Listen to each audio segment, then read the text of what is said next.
Doing nothing is not an option. We have to act. President Joe Biden's latest executive order on immigration is now in effect. It's a move that has temporarily closed the southern border to migrants crossing illegally.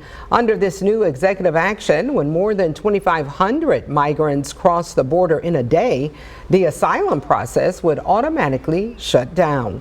The president insists Republicans on Capitol Hill left him with no choice after they blocked a bipartisan border deal.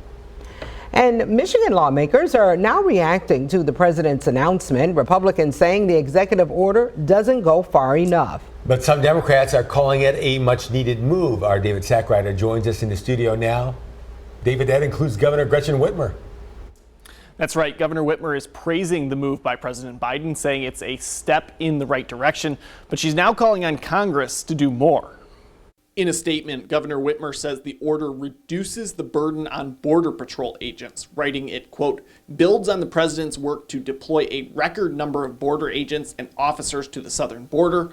The American people want real solutions, and President Biden is delivering today, end quote. But not everyone is in agreement, especially Republicans. Representative John Molinar says the president should have acted much sooner, writing, quote, his actions today will not stop the devastating border crisis he created, end quote. Even at the state level, Republicans are pushing for further action. The Michigan Freedom Caucus introduced a 5-bill package of legislation that they say will curb illegal immigration.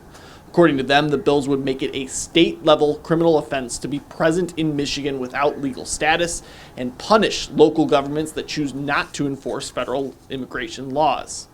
In a release announcing the legislation, State Representative Neil Frisky of Charlevoix says if the federal government won't close the border and begin mass deportations, the burden falls on us to do everything we can to protect our communities. The only way people will start using the legal pathways again is if we deport illegal immigrants and make it crystal clear that the legal option is the only option.